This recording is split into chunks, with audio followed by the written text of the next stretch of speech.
please explain about Ayurveda. Ayurveda हाँ.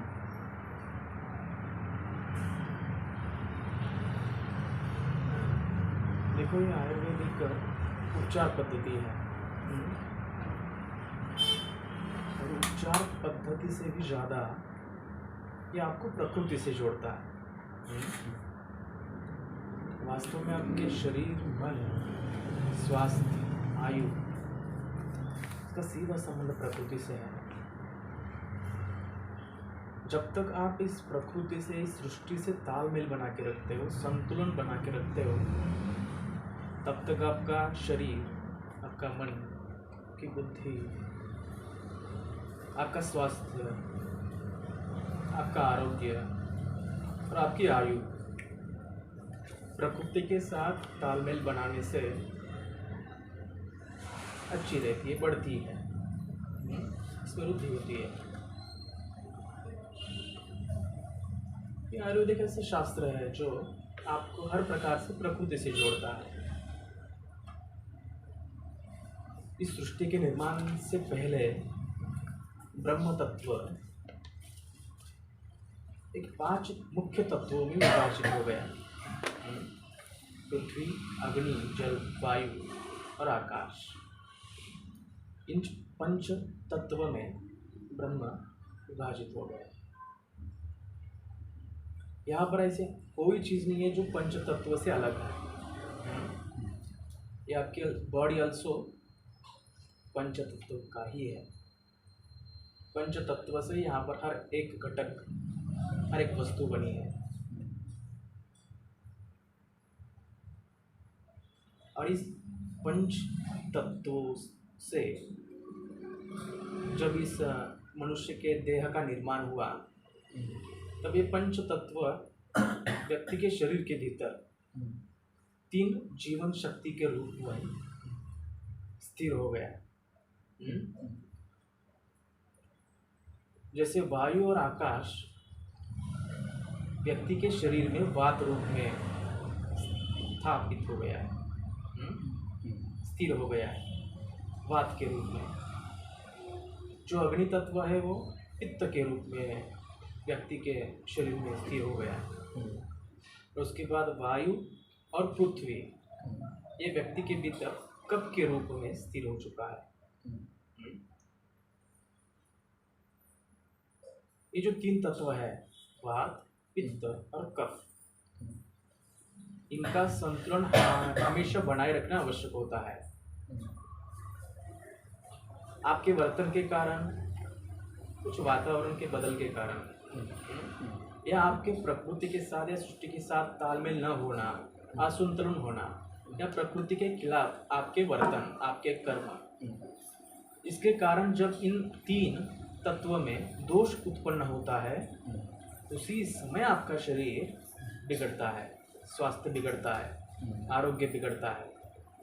और जब स्वास्थ्य और आरोग्य बिगड़ता है, जब शरीर में कोई विकार उत्पन्न होता है, तो उसका सीधा असर व्यक्ति के मन पर भी होता है, बुद्धि पर भी होता है और आयु पर भी होता है। इस प्रकार सारे जीवन में इन 3 तत्वों में जब दोष आता है, तो उसका गहरा परिणाम व्यक्ति के जीवन पर भी होता है। तो तात्पर्य सिर्फ इतना है कि ये दोष उत्पन्न ही ना हो शरीर के भीतर, स्वास्थ्य और आयु अच्छी रहे, इसके लिए आपको प्रकृति के साथ, इस नेचर के साथ, इस सृष्टि के साथ तालमेल बनाए रखना अत्यंत आवश्यक होता है। आपके वर्तन, आपके कर्म हमेशा इस प्रकृति के संतुलन में रहने चाहिए।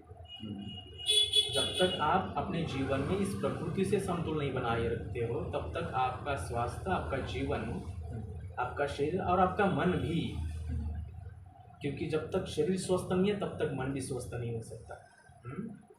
शरीर का सीधा संबंध मन से है, विचार से है, बुद्धि से है और अप्रत्यक्ष के जीवन से भी है। तो आयुर्वेदिक ऐसा शास्त्र है जो बहुत पुराना है। सृष्टि के निर्माण के साथ ही ये ज्ञान गुरु से शिष्य की तरफ मौखिक रूप में चलता आता था, आ रहा था। लेकिन लगभग एक 5000 साल पहले इसको लिखित किया गया, ग्रंथों में परिवर्तित किया गया इस ज्ञान को, आयुर्वेद को। इसमें भी कई प्रकार के शास्त्र और ग्रंथ लिखे गए हैं। उसमें से कुछ मुख्य है चरक संहिता, सुश्रुत संहिता, उसके बाद है अष्टांग सूत्र, ये भी अत्यंत महत्वपूर्ण है। ये जो ग्रंथ है, ये जो ज्ञान है, यह आपको प्रकृति से जोड़ता है, इस नेचर से जोड़ता है, क्योंकि यहाँ हर एक चीज़ आपके लिए ही बनाई है, लेकिन उसका उपयोग करना यह आपके हाथ में है। जब तक आप इस निसर्ग के साथ, इस प्रकृति के साथ, इस सृष्टि के साथ हाथ मिला के रहते हो, तब तक आपका स्वास्थ्य, मन, बुद्धि, विचार और संपूर्ण जीवन हमेशा बनाए रखता है। लेकिन जब आप इस प्रकृति का हाथ छोड़ के दूर हो जाते हो, बहुत सारे इसके कारण, आधुनिकता, प्रकृति से दूर होना, तो बहुत सारे स्वास्थ्य और विकार आपके शरीर में उत्पन्न हो जाते हैं। ये विकार कब उत्पन्न होते हैं? आयुर्वेद का ज्ञान ही यही है, उसका सार ही यही है, उसका ज्ञान ही यही है कि शरीर में जितने भी विकार उत्पन्न होते हैं, वो सारे इन जो 3 तत्व हैं, वात, पित्त और कफ, इनमें अगर दोष उत्पन्न होता है तब ही आपका स्वास्थ्य बिगड़ता है। और यही ज्ञान आयुर्वेद में लिखा गया है। वास्तव में कई ऐसे व्यक्ति भी होते हैं जिनमें वात प्रदान होता है, जिनमें कफ प्रदान होता है, जिनमें पित्त प्रदान होता है, यानी उस तत्व की थोड़ी सी अधिकता होती है। लेकिन वो अधिकता उसके लिए वरदान के साथ साथ उसके बुद्धि और प्रवृत्ति को भी इंगित करता है। जैसे वात है, पित्त है या कफ है, अगर कफ की प्रधानता होगी शरीर के भीतर, कफ प्रधान व्यक्ति होगा,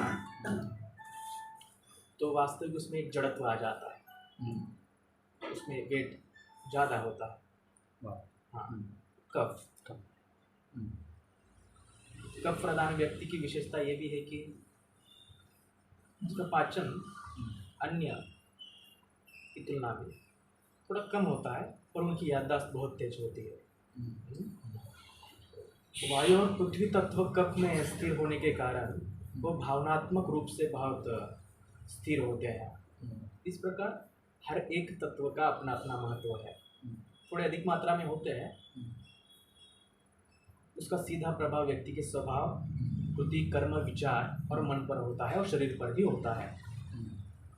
लेकिन इन 3 तत्वों में जब बिगाड़ हो जाता है, असंतुलन हो जाता है, तब आपका स्वास्थ्य उससे बिगड़ जाता है। और इन त्रिदोषों को संतुलित बनाए रखने के लिए आयुर्वेद हमेशा सहायक करता है।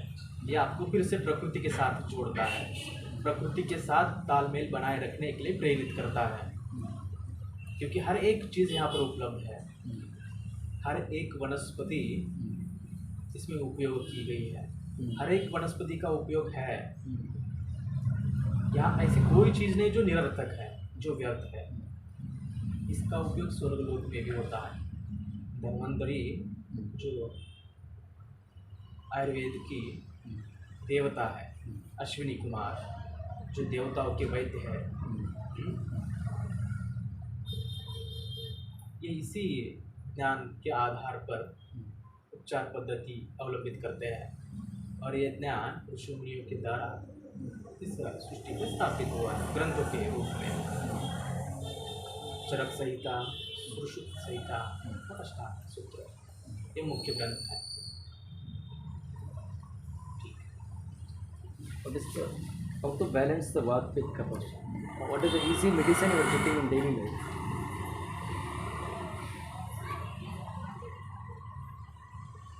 ये असंतुलन क्यों बनता है कफ का?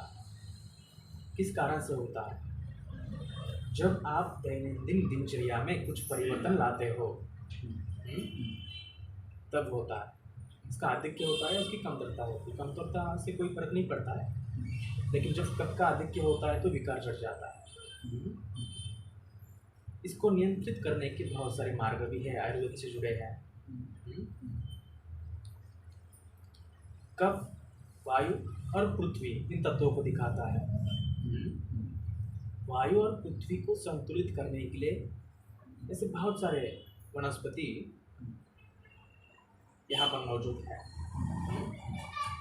जैसे आप दैनंदिन जीवन में जो लहसुन उपयोग करते हो, वहाँ से प्रारंभ होता है। कफ को संतुलित करने के लिए ऐसे बहुत सारे मार्ग आयुर्वेद में दिखाए गए हैं।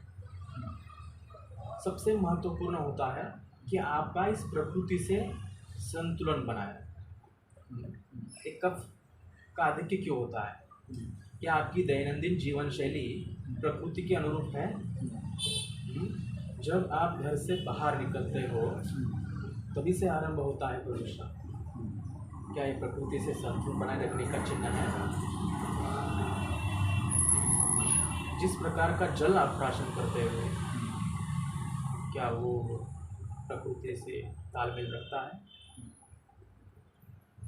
इसलिए इन तीन दोषों में दोष उत्पन्न हो जाता है, तीन तत्वों में।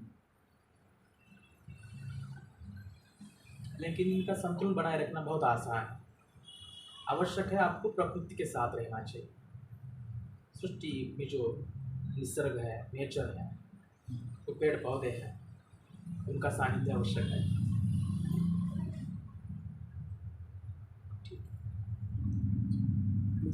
Tell me some herbals to maintain the Vata Pitta Kapha. Herbals are in natural ingredients. Ayurveda में इसका सविस्तर वर्णन है कि किस प्रकार, यानी एक ही समय में दो दोष भी उत्पन्न हो सकते हैं, जैसे वात और पित्त। तो इसके लिए अलग उपचार पद्धति है। आयुर्वेद की उपचार पद्धति है। इस उपचार पद्धति में सिर्फ प्रकृति का इस्तेमाल किया जाता है। निसर्ग में जो उपलब्ध है, जो जड़ी बूटियाँ हैं, जो वनस्पतियाँ हैं, उनका उपयोग किया जाता है। लेकिन आवश्यक होता है कि किस तत्व का आधिक्य हो चुका है, किस तत्व में दोष उत्पन्न हो चुका है, इसके आधार पर आयुर्वेद में उसके उपचार दिखाई देते हैं।